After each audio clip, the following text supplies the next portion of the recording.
heretical capital at Amarna was abandoned, its population relocated to Memphis and Thebes.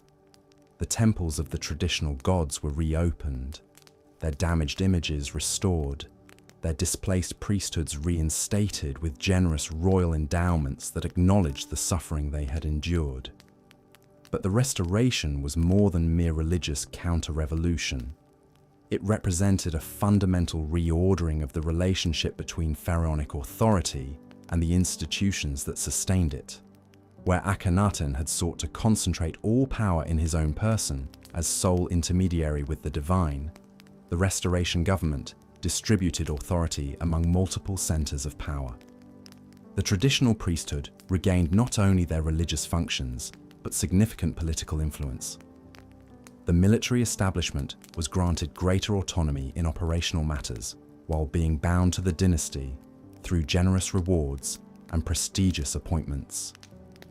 Provincial administrators were given clearer guidelines and better support, enabling them to begin the long process of restoring imperial control over rebellious territories. The young Tutankhamun himself became the symbol of this restored order, though real power rested with the advisors who governed in his name. Chief among these was I, who had survived the revolutionary period by avoiding direct confrontation with Akhenaten while positioning himself to lead the restoration. His careful political management ensured that the counter-revolution proceeded without the violence and disruption that might have further weakened the kingdom. Former supporters of the Amarna regime who submitted to the new order were pardoned and often retained in their positions, while only the most prominent revolutionary leaders faced punishment. The artistic and cultural restoration proved as systematic as the political and religious changes. The distinctive Amarna style was abandoned in favor of traditional forms that connected the new regime to the glorious precedents of earlier reigns. Royal portraiture returned to the idealized conventions that emphasized divine rather than human characteristics.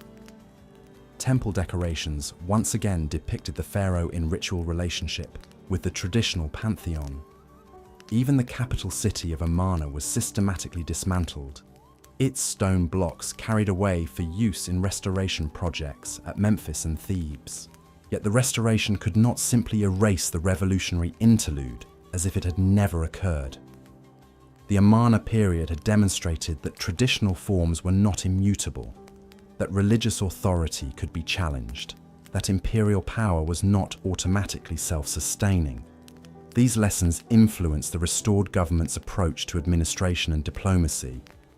Greater attention was paid to provincial concerns, military commanders received more resources and autonomy, and foreign policy became more aggressive in reasserting Egyptian authority over rebellious territories. The brief reign of Tutankhamun, who died around 1323 BCE at approximately 19 years of age, marked the completion of the immediate restoration process. His tomb, discovered nearly intact by Howard Carter in 1922, revealed the extraordinary wealth that had been accumulated to demonstrate the renewed prosperity of traditional kingship. The golden burial mask that became the iconic image of ancient Egypt was more than artistic masterpiece. It was political statement proclaiming that the god kings had returned in all their eternal splendor. With Tutankhamun's death, the succession passed to A, the architect of the restoration, who ruled briefly before being succeeded by Horemheb, the military commander who had maintained order throughout the revolutionary crisis. Horemheb's reign marked the final phase of the counter-revolution, as he systematically destroyed every trace of the Amarna experiment. Akhenaten's name was chiseled from monuments, his capital was razed, and official records were altered to erase any mention of the heretical period. The revolutionary pharaoh became a non-person, his existence denied by the very state he had sought to transform. But Horemheb's efforts to erase the revolutionary interlude could not eliminate its consequences. The empire that emerged from the restoration was fundamentally different from the one that had existed before Akhenaten's theological experiment. The traditional priesthood having experienced the fragility of their position, became more politically active and demanding. The military establishment, having witnessed the consequences of imperial neglect, insisted on greater resources and authority. Provincial administrators, having seen the chaos that resulted from central government dysfunction, demanded clearer policies and better support. Most significantly, the restored empire faced a transformed international environment. The 2 decades of imperial weakness during and after the Amarna period had allowed rival powers to expand their influence at Egyptian expense. The Hittite Empire had conquered much of Syria, establishing a northern frontier that blocked Egyptian access to traditional spheres of influence. Local rulers throughout the Levant had learned that Egyptian protection could not be relied upon, leading them to develop alternative relationships that reduced their dependence on pharaonic authority. The Nubian territories, though still nominally Egyptian, had developed greater autonomy and were beginning to assert their own political and cultural identity. The challenge facing the post-Amarna pharaohs was therefore not simply restoration, but reconstruction. They needed to rebuild not only the domestic institutions that Akhenaten had disrupted, but also the international relationships that his neglect had damaged. This would require military campaigns to reassert imperial authority, diplomatic initiatives to restore alliance networks, and domestic reforms to ensure that future religious upheavals could not again threaten imperial stability. The task fell ultimately to a new dynasty, the 19th, established by Rameses III, a military commander chosen by Horemheb as his successor. This new royal house understood that legitimacy required not only religious orthodoxy, but demonstrated effectiveness in the practical business of governance. They would need to prove that traditional kingship could meet the challenges of a changed world, that the god kings could once again command the respect and obedience that had made Egypt the greatest power of the ancient world. The stage was thus set for the final act of New Kingdom greatness, as the Ramessid pharaohs prepared to launch the military campaigns and construction projects that would either restore Egyptian dominance or exhaust the kingdom's remaining strength in the attempt. The revolution was over, but its consequences would shape the destiny of pharaonic civilization for centuries to come. The chaos of battle has finally settled over the plains of Troy, but as dust mingles with blood beneath the ancient walls, a different kind of warfare begins to unfold across the ocean. While Greek heroes sail home with their hard-won victories, another civilization rises from the misty waters and volcanic shores of what we now call Mexico. This is not a story of bronze and chariots, but of obsidian and prophecy, of floating gardens and human hearts offered to hungry gods. In the highlands of central Mexico, sometime around 1100 CE, a nomadic people known as the Mexica began one of history's most remarkable journeys. They called themselves the Children of Aztlan, the White Land, a mystical place somewhere in the northern deserts that lived more in legend than memory. Led by the visions of their tribal priests, and driven by the commands of their patron god Huitzilopochtli, the war god and lord of the sun, they embarked on a migration that would last over 2 centuries and end with the creation of one of the world's most magnificent empires. The Mexica were not the only people wandering these lands. The collapse of the great Toltec civilization at Tula had sent waves of migration rippling across central Mexico. Chichimec peoples, the sons of dogs as settled populations called them, moved south from the harsh northern territories in search of better lands and greater opportunities. Among these migrants, the Mexica were neither the most numerous nor the most powerful, but they possessed something that would prove more valuable than armies or gold: an unshakable faith in their destiny. Their patron deity had promised them a homeland, but not just any territory would suffice. Huitzilopochtli had spoken through his priests, delivering a prophecy that would guide their wanderings for generations. They would know their destined home when they saw an eagle perched upon a nopal cactus, grasping a serpent in its talons. This vision would mark the spot where they must build their city, the place where their god had ordained they would become masters of all they surveyed. The migration was no simple journey from point A to point B. For over 200 years, the Mexica established temporary settlements, learned from other cultures, fought when necessary, and always moved on when their priests declared that the promised sign had not yet appeared. They absorbed knowledge and customs from the peoples they encountered, mastering the arts of agriculture, warfare, and statecraft that would serve them well in the centuries to come. During these wandering years, they developed the military traditions that would make them feared across Mesoamerica. Every male was trained as a warrior from childhood, learning to use the macuahuitl, a wooden sword embedded with obsidian blades sharp enough to decapitate a horse. They perfected the art of capturing enemies alive, for their gods demanded the beating hearts of sacrificial victims, not merely the corpses of the slain. They created military orders like the Eagle Warriors and Jaguar Warriors, elite fighters who dressed as their totemic animals and struck terror into their enemies' hearts. The Mexica also refined their understanding of the cosmos and their place within it. They believed that the world had been created and destroyed 4 times before, and that they lived in the 5th sun, an age that would end in earthquakes and destruction unless the gods were properly nourished. This nourishment came in the form of human blood and hearts, offered in elaborate ceremonies that maintained the delicate balance between order and chaos.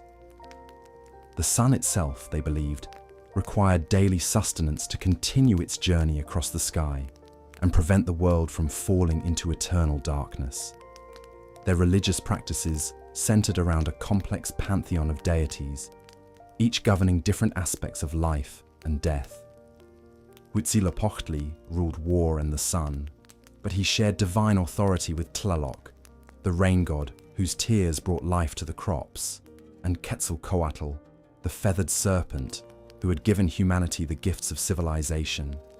Coatlicue, the earth goddess, devoured the dead and gave birth to new life in an endless cycle of creation and destruction.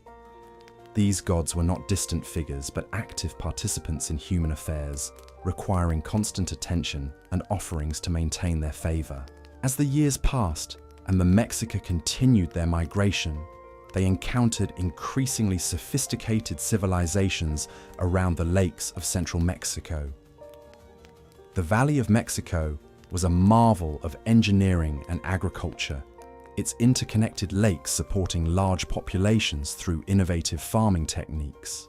Chinampas, artificial islands built from mud and vegetation, created some of the most productive farmland in the world. Cities like Texcoco and Culhuacan commanded trade routes and tribute from dozens of smaller settlements. The Mexica served various masters during this period, sometimes as mercenaries, sometimes as vassals, always learning and adapting. They proved themselves fierce warriors and capable administrators, but they never forgot their divine mission. Their priests continued to watch for the promised sign, and their warriors continued to dream of the day when they would serve no master but their own. The moment of destiny arrived in 1325 CE on a small, swampy island in Lake Texcoco. There, according to legend, the Mexica scouts saw the vision their ancestors had sought for over 2 centuries. An eagle perched on a nopal cactus, gripping a serpent in its beak. The location seemed inauspicious to outsiders. The island was small, marshy, and largely uninhabited because no one else wanted such unpromising land. But the Mexica recognized divine will when they saw it. They called their new city Tenochtitlan, the place of the prickly pear cactus, and set about transforming the unpromising island into something magnificent.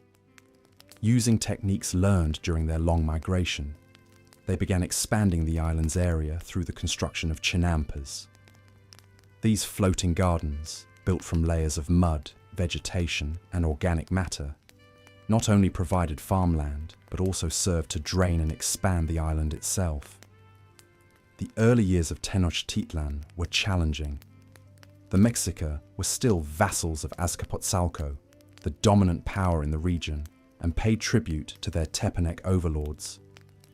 But they used this period of subordination wisely, learning the arts of statecraft while building their city's infrastructure and expanding their population through alliance and conquest. They established a complex system of canals that served as streets, enabling the movement of goods and people throughout the growing city by canoe. The transformation of the Mexica from wandering nomads to settled city dwellers required new forms of social organization. They developed a sophisticated system of calpulli, territorial units that combined residential areas with occupational specializations. Each calpulli maintained its own temple, school, and administrative structure, creating a network of local governance that supported the central authority while maintaining community identity. As Tenochtitlan grew, so did Mexica's ambitions. Their warrior culture, honed during centuries of migration and conflict, made them valuable allies and dangerous enemies. They began to establish relationships with other cities around the lake, sometimes through marriage alliances, sometimes through displays of military prowess. The promise of their patron god seemed to be coming true. They were indeed becoming masters of all they surveyed. The city's architecture reflected both practical necessities and cosmic symbolism. At its heart rose the Templo Mayor, a massive pyramid temple dedicated to both Huitzilopochtli and Tlaloc. This twin temple represented the dual nature of Mexica power, the military might that conquered enemies, and the agricultural abundance that sustained the growing population. The pyramid's construction required enormous quantities of stone and labor, demonstrating the city's ability to mobilize resources on an unprecedented scale. Surrounding the Templo Mayor, the sacred precinct contained dozens of other temples, schools for priests and warriors, and the palace complexes of the ruling elite. The entire area was enclosed by a wall carved with serpent motifs, creating a sacred space that served as the spiritual and administrative heart of the growing empire. Here, priests performed the daily rituals that maintained cosmic order, while rulers received tribute from subject peoples and planned the military campaigns that would extend their dominion. The success of Tenochtitlan attracted migrants from across central Mexico. Skilled craftsmen came to work in the city's workshops, producing the elaborate featherwork, goldwork, and stone sculpture that demonstrated Mexico offering the choice between submission and destruction. Those who submitted early retained their local rulers and customs while providing tribute and military support. Those who resisted faced the full fury of Mexica, military might, and the systematic destruction of their independence. The tribute system that emerged from these conquests was a marvel of administrative efficiency. Tribute collectors, backed by garrisons of Mexica warriors, regularly visited subject territories to collect the goods and services demanded by the imperial capital. These demands were carefully calculated, based on each region's productive capacity and specializations. Coastal areas provided tropical feathers and cacao beans. Mountain regions contributed precious stones and metals. Agricultural areas supplied the corn, beans, and other staples that fed the growing urban population. The wealth generated by this system enabled Tenochtitlan to support a population that may have reached 200,000 people at its peak, making it one of the largest cities in the world. The urban area covered approximately 13 square kilometers and was connected to the mainland by massive causeways that served as both transportation arteries and defensive barriers. These causeways included removable sections that could be destroyed in case of attack, turning the city into an island fortress protected by the lake itself. The engineering achievements required to sustain such a large urban population on an island in a lake were extraordinary. The Mexica constructed elaborate aqueduct systems that brought fresh water from springs on the mainland, ensuring that the city's inhabitants had access to clean drinking water despite being surrounded by the brackish waters of Lake Texcoco. They developed sophisticated waste management systems that recycled human waste as fertilizer for the chinampas while maintaining public health and sanitation. The city's markets became legendary for their size and diversity. The Great Market at Tlatelolco, Tenochtitlan's sister city, was said to accommodate 60,000 traders on busy days. Goods from across the empire and beyond could be found there: precious metals and stones from the mountains, tropical birds and their feathers from the coasts, cotton textiles dyed in brilliant colors, carved obsidian weapons and tools, medicinal herbs and exotic foods. Spanish conquistadors would later compare these markets favorably to anything they had seen in Europe. But the true foundation of Mexican power lay not in their markets or monuments, but in their military organization and warrior culture. Every male was expected to serve as a warrior, and social advancement depended largely on success in battle. The capture of enemy warriors for sacrifice was more highly valued than killing them outright, creating a complex battlefield dynamic where tactical skill mattered more than simple aggression. The Mexican military was organized into units based on the Calpulli system, with each neighborhood contributing warriors who fought alongside their neighbors and kinsmen. This created strong bonds of loyalty and mutual dependence that made their armies remarkably cohesive and disciplined. Elite warrior societies like the Eagles and Jaguars provided specialized shock troops and military leadership, while also serving as stepping stones for social advancement. Military campaigns were carefully planned operations that combined religious ritual with practical logistics. Priests consulted the calendar to determine auspicious dates for beginning campaigns, while military engineers planned routes and supply arrangements. The army that marched out from Tenochtitlan was a complex organization that included not only warriors, but also priests to perform necessary rituals, merchants to establish trade relationships, and administrators to organize conquered territories. The religious dimensions of warfare were as important as the military ones. The Mexica believed that war was a cosmic necessity, a means of providing the gods with the sacrificial victims they required to maintain universal order. The flower wars, ritualized conflicts fought primarily to capture prisoners for sacrifice, represented the ultimate fusion of military and religious purposes. These campaigns were not intended to conquer territory, but to provide a steady supply of victims for the elaborate ceremonies that punctuated the Mexica ritual calendar. The practice of human sacrifice, while shocking to modern sensibilities, was central to Mexica religious beliefs and political organization. They believed that the gods had sacrificed themselves to create the world and humanity, and that humans owed a corresponding debt that could only be repaid through the offering of life itself. The heart, viewed as the seat of life and consciousness, was the most precious gift that could be offered to the divine powers that sustained the universe. These sacrificial ceremonies served multiple functions beyond their religious significance. They demonstrated the power and piety of the ruling elite, reinforced social hierarchies, and created powerful psychological effects that helped maintain order within the empire. The knowledge that rebellion would result not just in military defeat, but in having one's heart torn out atop a pyramid temple was a powerful deterrent to potential insurgents. The scale of these ceremonies could be enormous. The dedication of the expanded Templo Mayor in 1487 reportedly involved the sacrifice of thousands of prisoners captured in military campaigns specifically organized for that purpose. While these numbers may be exaggerated, there is no doubt that human sacrifice was practiced on a scale that impressed and horrified contemporary observers from other cultures. As the 15th century progressed, the Mexica Empire continued to expand under rulers like Axayacatl, Tizoc, and Ahuitzotl. Each conquest brought new wealth and new challenges.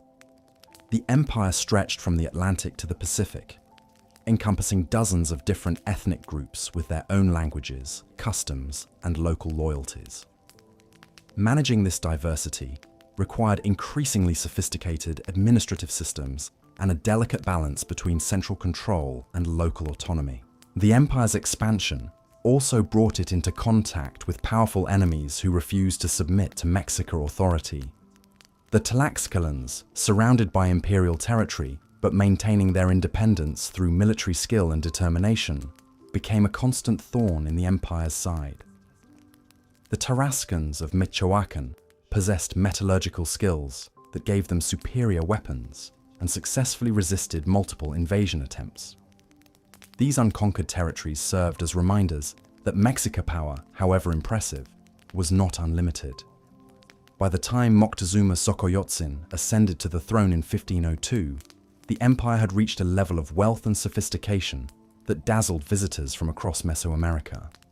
The capital city had become a marvel of urban planning and architectural achievement. Its pyramids rivaled those of ancient Egypt in their grandeur, while its gardens and palaces created spaces of beauty that seemed to belong more to paradise than to the earthly realm. The daily life of Tenochtitlan reflected the empire's prosperity and cultural sophistication. The city's schools trained young people in the skills necessary for a complex civilization. Reading and writing in the pictographic script that recorded imperial history and religious knowledge, mathematics and astronomy for calculating tribute and planning ceremonies, music and dance for entertaining the gods and celebrating imperial achievements. The Kalmakak, schools for the nobility, produced the priests, administrators, and military leaders who would govern the empire's vast territories. Markets throughout the city displayed the empire's wealth and diversity. Featherworkers created elaborate costumes that transformed human beings into living representations of gods and mythical creatures. Goldsmiths crafted jewelry and ornaments of extraordinary delicacy and beauty. Stone carvers produced massive sculptures that decorated temples and palaces with images of divine power and imperial authority. Scribes recorded the tribute obligations of subject peoples and the ritual requirements of the elaborate ceremony calendar. The position of women in Mexican society was complex and varied according to social class and individual circumstances. Noble women could wield significant political influence, serving as regents for minor sons or negotiating marriage alliances between powerful families. Common women worked as merchants, artisans, and farmers, contributing essential labor to the empire's economy. All women participated in religious ceremonies, with some serving as priestesses in temples dedicated to female deities. The education of children reflected the military values that underpinned Mexican society. Boys learned to use weapons and participate in mock battles from an early age, while girls were trained in the domestic skills that would make them valuable wives and mothers. Both sexes learned the religious knowledge necessary to participate in the elaborate ceremonies that regulated community life. The harsh discipline of Mexican education was designed to produce adults capable of the self-sacrifice and devotion to duty that the empire required. The Mexican understanding of time was fundamentally different from European concepts of linear progression. They believed in cyclical time, where events repeated themselves according to divine patterns recorded in their complex calendar systems. The ritual calendar of 260 days intersected with the solar calendar of 365 days to create larger cycles that determined the proper timing for everything from planting crops to conducting military campaigns. This temporal framework gave meaning and structure to daily life, while reinforcing the authority of the priests who interpreted its requirements. The empire's agricultural foundation rested on the remarkable productivity of the Chinampa system. These artificial islands, built in the shallow waters of the lake, produced multiple crops per year and supported population densities that would not be matched in the region until the 20th century. The careful management of water levels, soil composition, and crop rotation required sophisticated knowledge of agricultural science and hydraulic engineering. The surplus production from these gardens fed not only the urban population, but also supported the large numbers of priests, warriors, and administrators who served the imperial state. Trade networks radiating out from Tenochtitlan connected the empire to regions far beyond its political boundaries. Merchants called Pochteca traveled vast distances to acquire the luxury goods that demonstrated imperial wealth and divine favor. These merchant ambassadors often served as spies and diplomats, gathering intelligence about potential targets for conquest while establishing the commercial relationships that preceded political control. Their journeys took them to the Maya cities of the south, the desert communities of the north, and the coastal regions where precious shells and rare feathers could be obtained. The religious calendar that governed imperial life was punctuated by festivals that combined celebration with solemnity, joy with terror. The festival of Xuchmolpilli, the new fire ceremony held every 52 years, involved the extinguishing of all fires throughout the empire and their rekindling from a sacred flame lit on the chest of a sacrificial victim. This ceremony marked the end of one temporal cycle and the beginning of another, symbolically renewing the world and ensuring its continued existence. But beneath the surface, prosperity and magnificent ceremonies, the empire faced growing challenges that would prove to be its undoing. The constant demand for sacrificial victims required ever more military campaigns, straining resources, and creating enemies throughout Mesoamerica. The rigid social hierarchy that maintained order also limited social mobility and created resentment among those excluded from the benefits of imperial success. Most ominously, the empire's expansion had reached its natural limits, bounded by unconquerable enemies and the vast oceans that surrounded the continent. The arrival of Spanish conquistadors in 1519 would expose these underlying weaknesses and bring the Mexican Empire to a catastrophic end. But the story of their rise from wandering nomads to masters of a continental empire remains one of history's most remarkable achievements. In less than 2 centuries, they had transformed themselves from refugees seeking a homeland into the rulers of one of the world's most sophisticated civilizations. The legacy of the Mexica would outlive their political independence. Their agricultural techniques, architectural achievements, and artistic traditions would influence subsequent cultures for centuries to come. The city they built on a swampy island would become Mexico City, one of the world's largest urban centers. The eagle perched on a cactus, grasping a serpent, would become the symbol of the Mexican nation, connecting the modern state to its pre-Columbian heritage. Most importantly, the Mexica demonstrated that human ingenuity and determination could overcome even the most unpromising circumstances. Their transformation of a marshy island into one of the world's great cities showed what could be accomplished when vision was combined with practical skill and unwavering dedication. Their story reminds us that civilizations are not built by destiny alone, but by the daily choices of countless individuals who choose to work together toward a common goal. As we drift towards sleep, we might imagine the sound of drums echoing across Lake Texcoco, calling the faithful to prayer in the temples of Tenochtitlan. We might picture the morning mist rising from the Chinampas, where farmers tend their floating gardens, or the evening light painting the pyramids gold as the sun sets behind the mountains. The Mexica believed that the world would end in earthquakes and destruction, but they also believed that new worlds would be born from the ruins of the old. Their empire may have fallen, but their story continues to inspire us with its vision of what human beings can accomplish when they dare to dream of greatness and work together to make those dreams reality. As you drift into slumber tonight, let me tell you the story of the Aztec Empire, a tale that spans centuries and weaves together divine visions, human sacrifice, and the rise and fall of one of history's most remarkable civilizations. Our story begins not with the glory of Tenochtitlan, but in the harsh northern deserts of Mexico, where a wandering people called the Mexica searched for their promised land. These nomadic tribes had left their mythical homeland of Aztlan, sometime in the 12th century, carrying with them nothing but their faith in their patron god, Huitzilopochtli, and a prophecy that would guide their destiny. For over 2 centuries, the Mexica wandered the central plateau of Mexico, moving from place to place, never welcomed, always searching.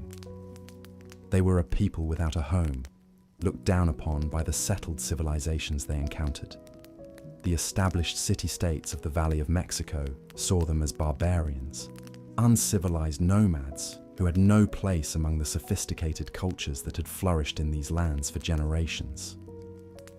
But the Mexica carried within them a vision that sustained them through their long journey. Their god Huitzilopochtli had promised them a sign that would mark the location of their destined Wicamina, that the empire truly began to take shape. This first Moctezuma, often called Moctezuma the Elder to distinguish him from his more famous descendant, ruled for nearly 3 decades and established many of the institutions that would define Aztec civilization. The empire that emerged was unlike the European kingdoms that Spanish conquistadors knew. Rather than direct territorial control, the Aztecs preferred a system of tribute and vassalage. Conquered cities were allowed to maintain their own rulers and customs as long as they paid tribute to Tenochtitlan and acknowledged Aztec supremacy. This system proved remarkably effective, allowing the empire to expand rapidly while avoiding the administrative burden of governing diverse populations directly. At the heart of this expanding empire lay Tenochtitlan itself, a city that grew more magnificent with each passing decade. The Aztecs proved to be master engineers, transforming their island home through a series of remarkable innovations. They developed the chinampas, often called floating gardens, which were actually artificial islands created by piling mud and vegetation onto the shallow lake bed. These agricultural plots were incredibly productive, capable of supporting the large population that would eventually call Tenochtitlan home. The city was connected to the mainland by 3 great causeways, each wide enough for several people to walk abreast. These causeways included removable bridges that could be destroyed in case of attack, turning the city into an impregnable island fortress. Fresh water was brought to the city through an ingenious aqueduct system that channeled spring water from the hills surrounding the lake. By the time the Spanish arrived in 1519, Tenochtitlan housed between 200,000 and 300,000 inhabitants, making it one of the largest cities in the world. The city was laid out on a grid pattern, with canals serving as streets that allowed canoes to transport goods and people throughout the urban area. At the center of the city stood the sacred precinct, a walled compound containing the most important temples and religious buildings. The crown jewel of the sacred precinct was the Templo Mayor, the great temple that dominated the city's skyline. This massive pyramid rose in 7 distinct levels, each built on top of the previous structure as successive rulers sought to honor the gods and demonstrate their own power. At its summit stood twin temples dedicated to the 2 most important deities in the Aztec pantheon, Huitzilopochtli, the god of war and the sun, and Tlaloc, the ancient rain god whose favor was essential for agricultural success. Religion permeated every aspect of Aztec life, and it was a religion that demanded blood. The Aztecs believed that the gods had sacrificed themselves to create the world and humanity, and that humans owed a debt of blood to maintain the cosmic order. The sun needed nourishment to continue its daily journey across the sky, and that nourishment came in the form of human hearts and blood offered in sacrifice. These rituals, shocking to European sensibilities, were central to Aztec understanding of their place in the universe. They saw themselves as partners with the gods in maintaining the delicate balance that kept the world functioning. Warriors who died in battle or on the sacrificial altar were believed to join the sun god in his daily journey, while women who died in childbirth were honored as warriors who had fallen in the battle to bring new life into the world. the empire reached its zenith under two remarkable rulers, Moctezuma Xocoyotzin, known as Moctezuma So, and his predecessor Ahuitzotl. Under their leadership, Aztec armies marched from the Atlantic to the Pacific, bringing ever more territories under imperial control. The wealth that flowed into Tenochtitlan from tribute payments was staggering. Conquered provinces sent gold, jade, feathers, cacao, cotton, and countless other precious goods to the capital. The emperor himself lived in a palace complex that covered several acres and housed thousands of servants, guards, and administrators. European observers who saw it described halls that could hold thousands of people, gardens filled with exotic plants and animals, and aviaries containing birds from every corner of the empire. The emperor's court was a center of learning and artistic achievement, where poets, musicians, and scholars gathered to create works that celebrated the glory of the empire. Aztec society was highly stratified, with the emperor at the top, followed by the nobility, then commoners, and finally slaves. But it was also a society that offered opportunities for advancement through military service. Young men who distinguished themselves in battle could rise through the ranks of the warrior orders, gaining wealth, status, and the right to wear distinctive costumes and ornaments that marked their achievements. Education was highly valued, with schools for both nobles and commoners. The Kalmakak, schools for the nobility, provided intensive education in writing, astronomy, theology, and statecraft. The Telpok Kali, schools for commoners, focused on military training and basic education. Both types of schools emphasized discipline, self-sacrifice, and service to the state. Women in Aztec society had important roles, though they were different from those of men. Noble women could become priestesses or play important roles in religious ceremonies. All women were expected to master the arts of weaving and cooking, skills that were considered essential to maintaining household harmony and religious observance. Some women even became successful merchants, traveling to distant markets to trade in luxury goods. The Aztec calendar was one of their most sophisticated achievements, actually consisting of two interlocking systems. The ritual calendar had 260 days and was used for religious ceremonies and divination. The solar calendar had 365 days and tracked the agricultural year. These two calendars meshed together in a 52-year cycle, at the end of which the Aztecs celebrated the new fire ceremony, a time of renewal when all fires were extinguished and relit from a sacred flame. Trade was the lifeblood of the empire, with merchants called Pochteca traveling vast distances to bring exotic goods to the markets of Tenochtitlan. These merchants were more than simple traders. They often served as spies and diplomats, gathering intelligence about distant lands and peoples. The great market of Tlatelolco, adjacent to Tenochtitlan, was described by Spanish observers as larger and more varied than any market in Europe. But even as the empire reached new heights of power and prosperity, seeds of its destruction were already being sown. The system of tribute and vassalage that had enabled rapid expansion also created resentment among subject peoples. Many communities lived under Aztec rule unwillingly, paying heavy tributes and providing warriors for imperial armies. The constant demand for sacrificial victims created a climate of fear and hatred that Aztec enemies would eventually exploit. The empire's military success had also bred a dangerous overconfidence. For generations, Aztec armies had seemed invincible, defeating all who opposed them. This created a sense of divine destiny that made it difficult for Aztec leaders to imagine that their empire could ever face serious threats.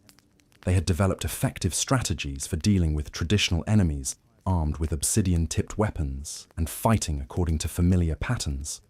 But they were unprepared for the radically different challenge that would soon arrive from across the Atlantic. Religious beliefs, too, created vulnerabilities. The Aztecs believed in cyclical time, with the current era destined to end in destruction, just as previous eras had ended. Prophecies spoke of the return of the god Quetzalcoatl, the feathered serpent, who would reclaim his rightful place as ruler. When strange men with pale skin and horses arrived from the east, some Aztecs wondered if these might be the prophesied returning gods. The man who would exploit these vulnerabilities was Hernán Cortés, a Spanish conquistador who landed on the coast of Mexico in 1519 with a small force of roughly 600 men. Cortés was ambitious, ruthless, and blessed with a remarkable ability to understand and manipulate the political situation he encountered. He quickly recognized that the Aztec Empire, for all its apparent strength, was built on a foundation of fear and resentment that could be turned against it. Cortés began by allying himself with the Tlaxcalans, longtime enemies of the Aztecs who had successfully resisted imperial conquest. The Tlaxcalans provided him with thousands of warriors and invaluable knowledge about Aztec society and military tactics. Other subject peoples soon joined this growing coalition, seeing an opportunity to throw off the Aztec yoke. The psychological impact of Spanish technology and tactics was enormous. Horses, unknown in the Americas, seemed like mythical beasts to people who had never seen them. Steel weapons and armor proved superior to traditional obsidian and cotton protection. Most devastating of all were the diseases that the Spanish unknowingly brought with them. Smallpox, typhus, and other European diseases swept through the indigenous population, killing millions who had no immunity to these foreign pathogens. When Cortés and his allies finally reached Tenochtitlan in the endless ocean of chaos from which all creation would emerge. From these dark depths rose the first mound of earth, and upon it stood Atum, the self-created god who would speak existence into being. But this was more than myth. It was the foundational story of a people who saw in their own landscape the very blueprint of creation itself. Each year, as the Nile's floodwaters receded, they left behind small mounds of fertile silt rising from the dark water, perfect mirrors of that first act of creation. The Egyptians understood that they lived not just in a land, but in a cosmic drama that repeated itself annually, connecting their daily lives to the fundamental forces that had shaped the universe. Long before the first pharaoh wore the double crown, before the first pyramid rose from the desert floor, small communities of farmers and herders had learned to read the river's moods with the precision of astronomers. They discovered that the annual flood arrived in harmony with the rising of Sirius, the dog star, just before dawn. Proof that heaven and earth moved in perfect synchronization. These early settlements along the Nile were already sophisticated in ways that would define Egyptian civilization for millennia. They oriented their villages to catch the cooling north wind, built their homes from mud brick that would endure for generations, and developed agricultural techniques, carved knife handles, and decorated pottery show processions of animals, lines of captives, and rulers performing rituals that would remain virtually unchanged for 3,000 years. One of the most significant of these artifacts is the Hierakonpolis painted tomb, whose walls bear some of the earliest large-scale narrative art in human history. The scenes show boats with high prows carrying figures that may represent gods or deified ancestors, warriors in combat, and animals both domestic and wild arranged in patterns that suggest cosmic significance. The boats depicted in this tomb are particularly important, for they establish a visual language that would persist throughout Egyptian history. These vessels are not merely transportation, but cosmic vehicles, carrying their passengers across the waters that separate the world of the living from the realm of the dead. The tradition of the solar bark, the boat in which the sun god Ra travels across the sky each day, has its roots in these earliest artistic expressions. Religious beliefs during this formative period were already sophisticated, incorporating elements that would become central to later Egyptian theology. The concept of Ma'at, cosmic order, truth, and justice, appears to have emerged from the practical necessity of maintaining harmony in communities that depended entirely on the river's reliable annual cycle. The gods of this early pantheon were often associated with animals whose behavior provided insights into the natural world. The ibis, whose appearance heralded the flood, became associated with Thoth, god of wisdom and writing. The falcon, soaring high above the valley, was linked to Horus, the sky god who would become the divine prototype of pharaonic power. The cow, whose milk sustained life, was connected to Hathor, goddess of love, music, and maternal protection. But perhaps the most significant development of this period was the emergence of what Egyptologists call the divine kingship ideology, the belief that earthly rulers were not merely chosen by the gods but were themselves divine beings, whose proper function was to maintain the cosmic order through ritual action and just governance. This concept would prove revolutionary in human political development. Previous societies had certainly claimed divine approval for their rulers, but the Egyptians went further, asserting that the king was literally a god incarnate, responsible not just for governing his people, but for ensuring that the sun rose each morning, the Nile flooded each year, and the forces of chaos did not overwhelm the ordered universe. The practical implications of this ideology were enormous. If the king was divine, then opposition to royal authority was not merely political rebellion, but cosmic sacrilege. If the king's ritual performance was essential to universal order, then the resources of the entire kingdom could legitimately be devoted to ensuring that these rituals were performed with perfect precision and magnificent splendor. Trade networks during this pre-dynastic period already extended far beyond the Nile Valley. Lapis lazuli from Afghanistan, cedar wood from Lebanon, and gold from Nubia found their way into elite burials, indicating that Egypt was connected to long-distance exchange systems that would only grow more extensive as political unification provided the stability necessary for large-scale commercial ventures. The development of hieroglyphic writing, one of humanity's earliest writing systems, appears to have begun during this period as well. The earliest hieroglyphs are found on labels attached to grave goods, indicating that writing emerged from the practical need to identify and catalogue the provisions placed in tombs for the deceased's use in the afterlife. These early hieroglyphs were primarily pictographic. A bird represented a bird, a house represented a house, but they quickly evolved to include phonetic elements, allowing scribes to record not just objects, but sounds, names, and eventually abstract concepts. The sophistication of this system would eventually rival that of any writing system ever devised, capable of expressing everything from grocery lists to profound theological speculation. As the 4th millennium BCE drew to a close, the stage was set for the political unification that would transform Egypt from a collection of competing chiefdoms into one of history's most enduring civilizations. The archaeological evidence suggests that this unification was achieved through a combination of military conquest, diplomatic marriage, and religious innovation that presented the victorious rulers as divinely ordained to govern both lands. The catalyst for this transformation was a ruler whose name echoes through history like thunder across water, Narmer, known to later Greek historians as Menes, the unifier.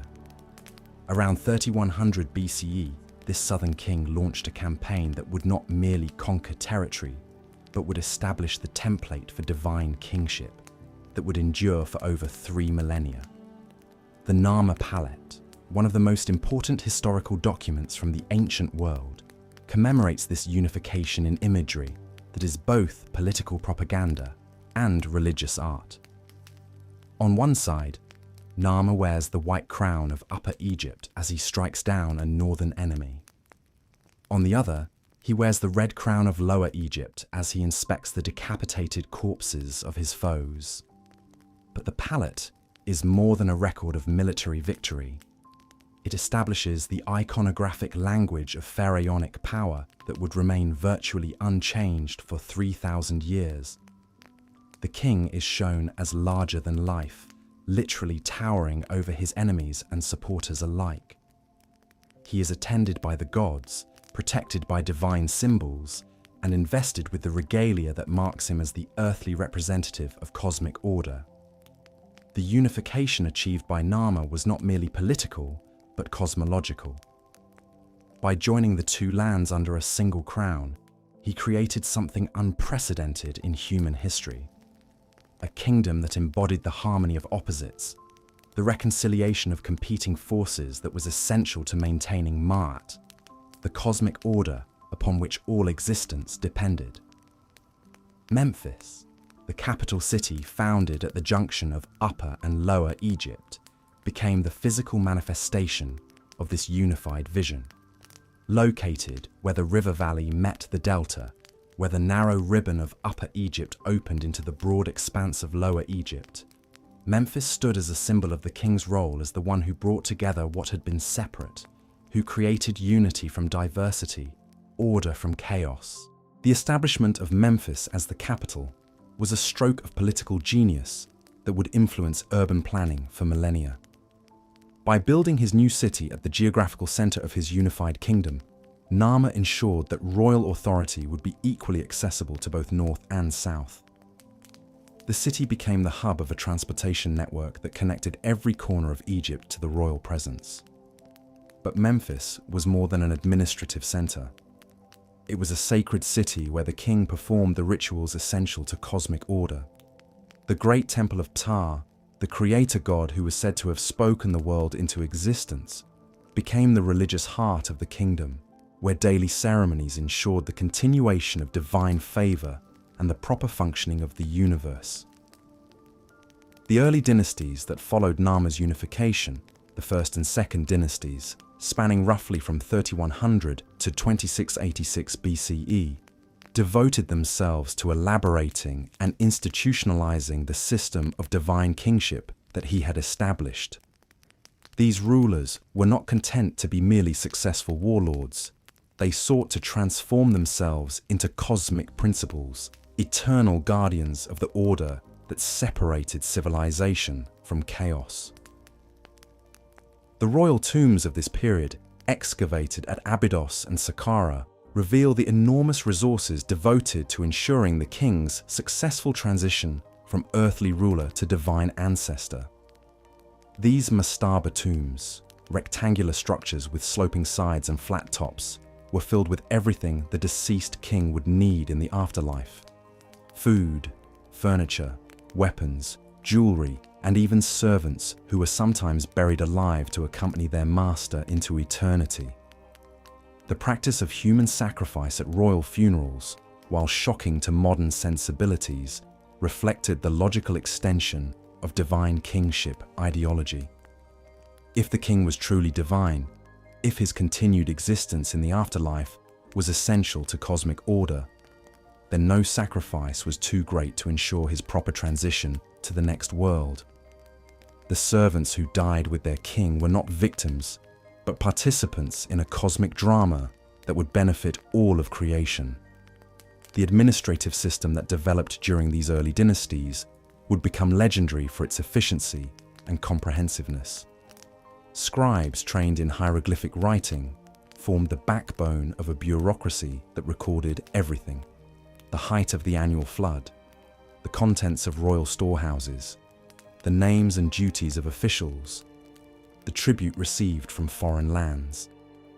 This was perhaps the world's first truly literate civilization, where written records were not merely aids to memory, but instruments of power.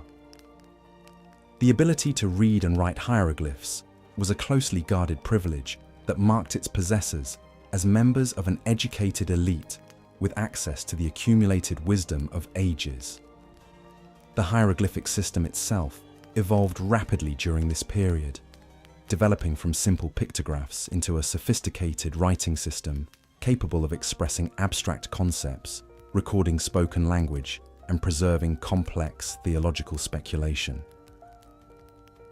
The scribes who mastered this system were not mere clerks, but intellectuals whose skills were essential to the functioning of the state. Religious development during the early dynastic period laid the foundation for beliefs that would remain central to Egyptian civilization for 3 millennia. The concept of the pharaoh as Horus, the falcon god who ruled the living, and as Osiris, the god who ruled the dead, established the dual nature of kingship that would define royal ideology throughout Egyptian history. The myth of Osiris, which would become central to Egyptian beliefs about death and resurrection, appears to have emerged during this period as a way of explaining and justifying the king's transition from earthly ruler to divine ancestor. According to this myth, Osiris was a benevolent king who was murdered by his jealous brother Seth, dismembered and scattered across Egypt. His wife Isis gathered the pieces and restored him to life. But Osiris chose to rule the underworld rather than return to earth, becoming the judge of the dead and the guarantor of eternal life for the righteous. This story provided a powerful model for understanding royal death, not as ending, but as transformation, not as defeat, but as assumption of an even more important cosmic role.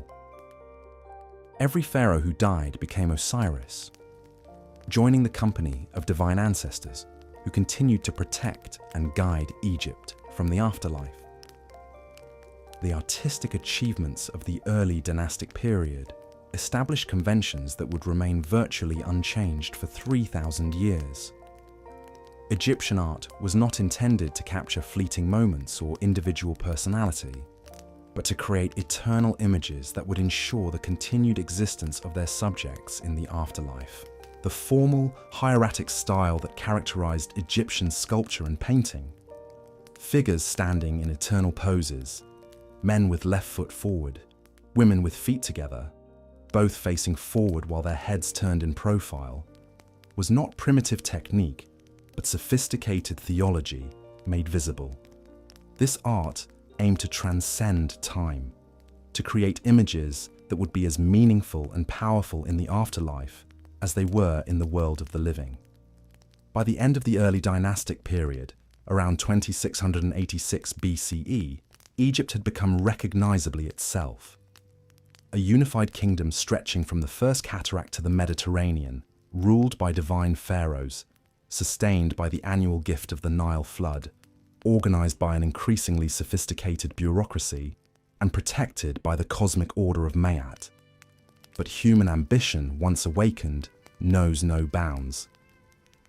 The pharaohs who inherited this carefully ordered world would soon discover that stone and geometry, properly combined, could touch the imperishable stars themselves.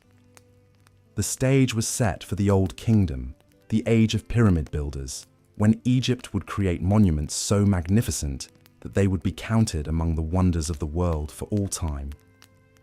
The Great Pyramid Complex at Giza stands today as humanity's most enduring achievement, but its story begins not with grand ambition, but with a single revolutionary idea.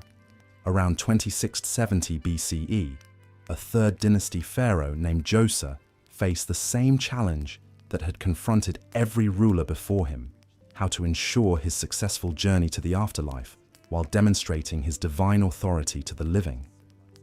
The answer came from his architect, a man whose genius would echo through eternity.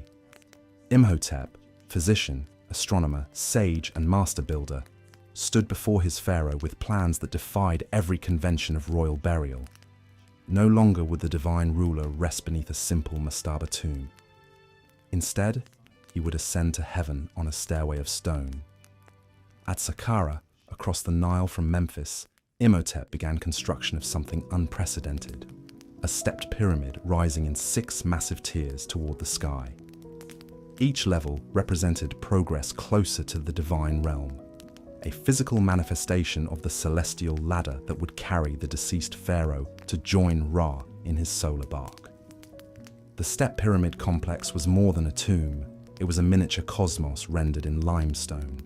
Courtyards for the eternal celebration of the Sed festival, chambers filled with provisions for the afterlife, false doors through which the pharaoh's spirit could pass between worlds.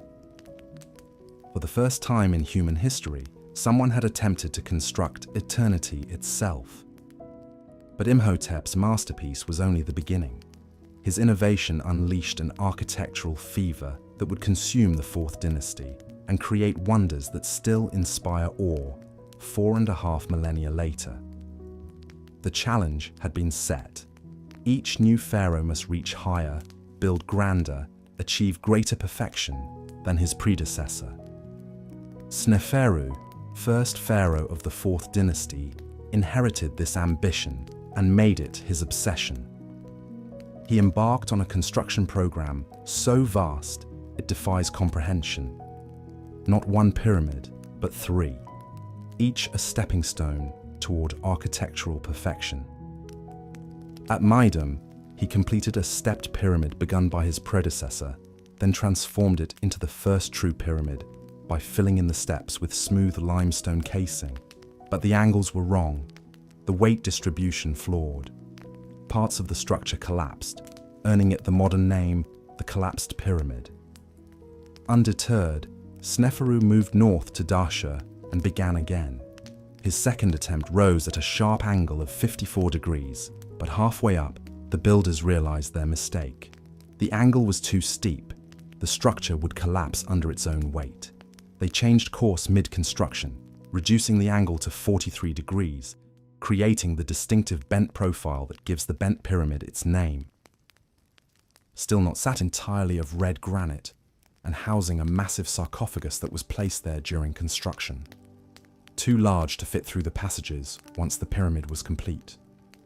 The Great Pyramid was not merely Khufu's tomb, but the centerpiece of an entire necropolis. The complex included a mortuary temple, where daily offerings would be made to the deceased pharaoh's spirit, a causeway connecting the pyramid to a valley temple, where the mummification rituals were performed, and smaller pyramids for Khufu's queens. Surrounding the main pyramid, hundreds of mastaba tombs housed the nobles and officials who would serve their pharaoh in the afterlife, creating an eternal city of the dead. But even Khufu's achievement could not satisfy the architectural ambitions of the Fourth Dynasty. His son Khafra constructed the second pyramid at Giza, slightly smaller than his father's but appearing taller because it stands on higher ground. Khafra also commissioned the Great Sphinx, carved from a massive outcrop of limestone left by his father's quarrying operations. With the body of a lion and the head of a pharaoh, the Sphinx embodies the concept of divine kingship, the wisdom of humanity combined with the strength of the mightiest predator.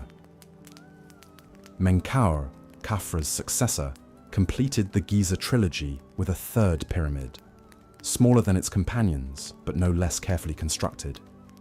By now, the enormous expense of these projects was straining even the vast resources of the most powerful state on Earth. The royal pyramid remained massive, but the complex was simpler, the subsidiary buildings less elaborate. These pyramids were not constructed by slaves, despite popular imagination. Recent archaeological evidence from the workers' villages at Giza reveals that the laborers were well-fed craftsmen, probably conscripted during the flood season when farming was impossible.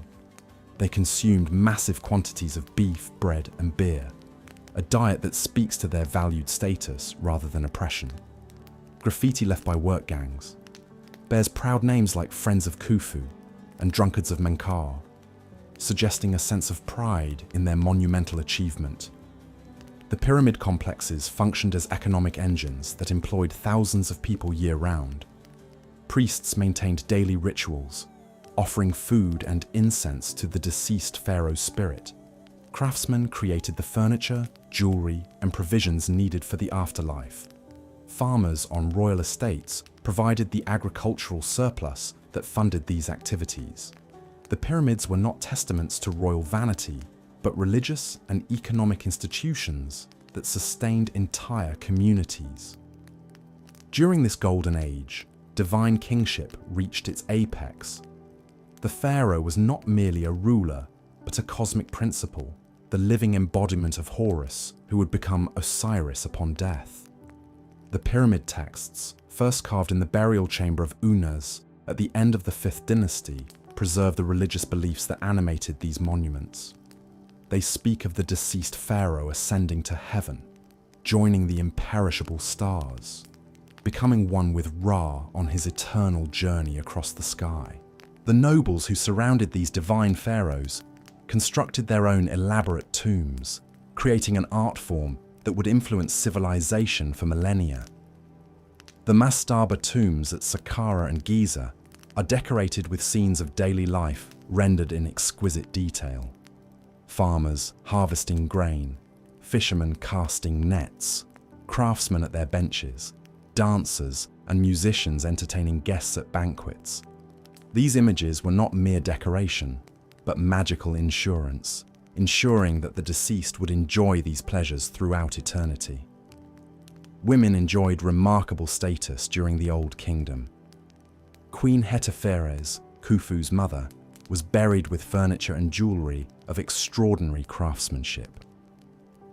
The goldwork found in her tomb demonstrates a level of artistic achievement that would not be surpassed for centuries. Other royal women, like Queen Khentkaawes, may have ruled in their own right during transitional periods between dynasties.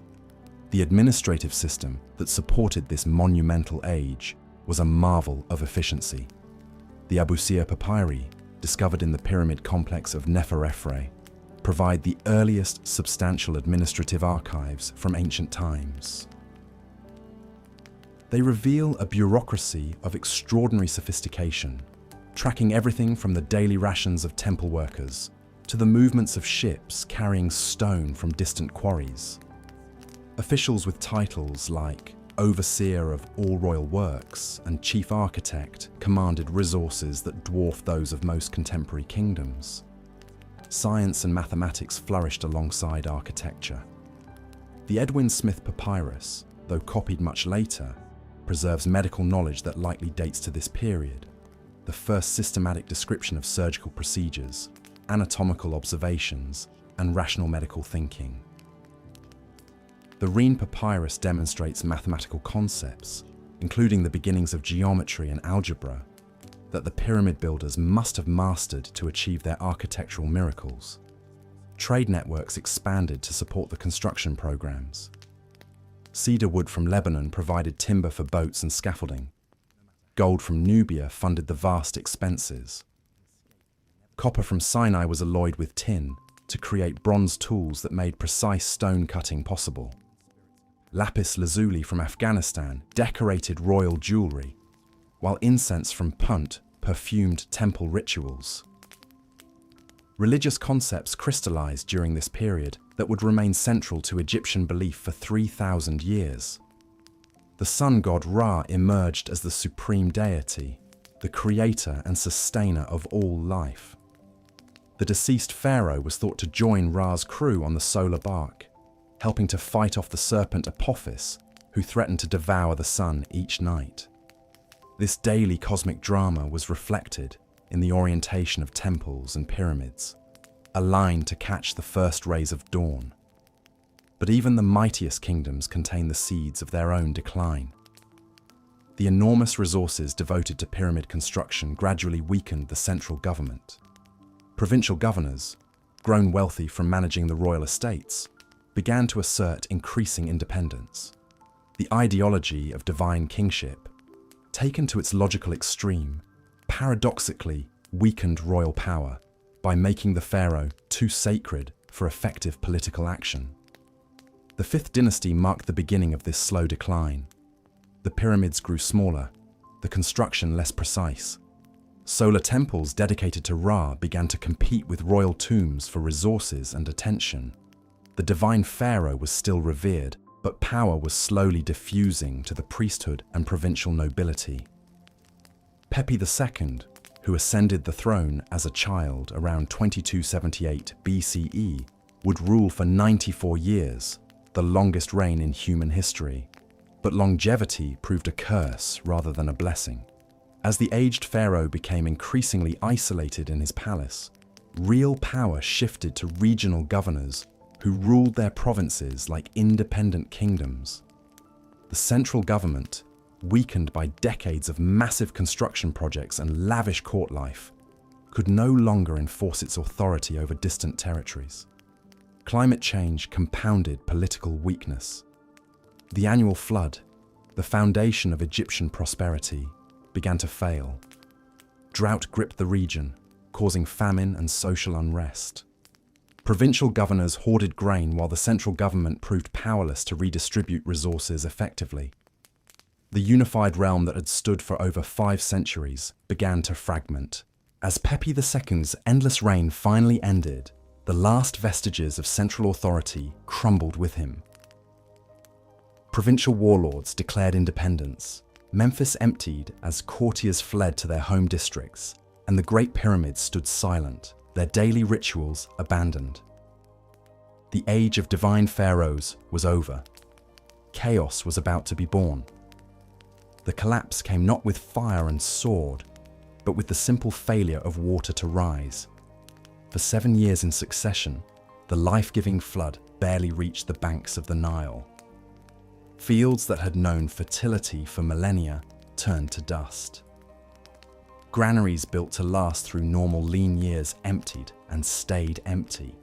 The divine order that had sustained civilization for 8 centuries cracked like sun-baked clay.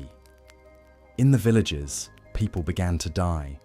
First the elderly, then the children, finally the strong young farmers who had always seemed as eternal as the pyramids themselves. The provincial governors, grown fat on the tribute that had once flowed to Memphis, hoarded what grain remained. Trade routes emptied as merchants found nothing to buy and no one able to pay. The bureaucrats who had recorded every basket of wheat and every jar of oil found themselves with nothing left to count. Memphis, the eternal capital, became a ghost city. The great palace where divine pharaohs had held court for centuries echoed with the footsteps of servants who would soon abandon their posts. The workshops that had created treasures for royal tombs fell silent.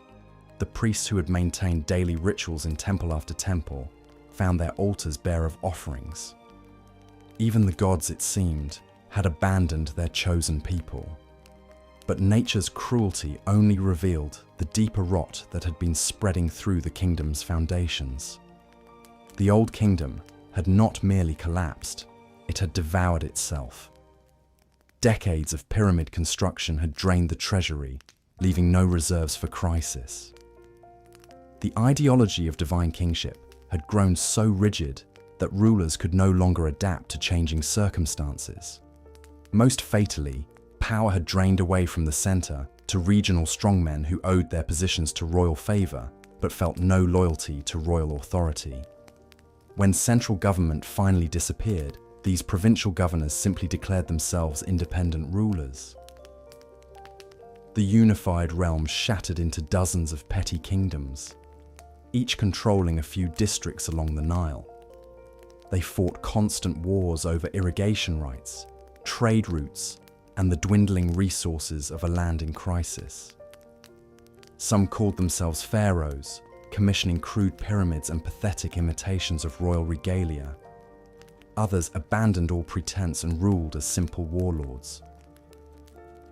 The sacred order that had made civilization possible evaporated.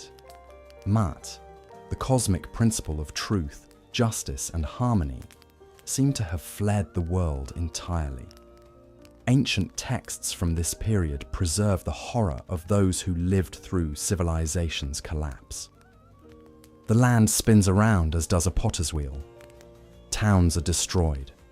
Upper Egypt has become wasteland. Crocodiles gorge on the fish they have caught, and people go to them of their own accord. Even more shocking than political chaos was social revolution. The rigid hierarchies that had defined society for centuries dissolved overnight. Servants claimed their master's property, peasants wore fine linen, while nobles dressed in rags. The careful burial customs that had distinguished rich from poor disappeared, as surviving communities could barely afford to bury their dead at all. let alone with the elaborate provisions that had once guaranteed eternal comfort. Yet as we reach the end of our journey through the rise and fall of the mighty Aztec Empire, we are reminded that even the greatest civilizations are but chapters in humanity's ongoing story. The Aztecs, like the Egyptians and Incas before them, showed us the remarkable heights human ingenuity, organization, and spiritual devotion can achieve. Their floating gardens, magnificent temples, and complex society stand as testament to what is possible when people unite around a shared vision and purpose. Yet their ultimate fate teaches us that no empire, no matter how powerful or divinely inspired, can escape the inevitable forces of time and change. While empires may crumble, the human spirit's capacity for wonder, creativity, and resilience endures forever.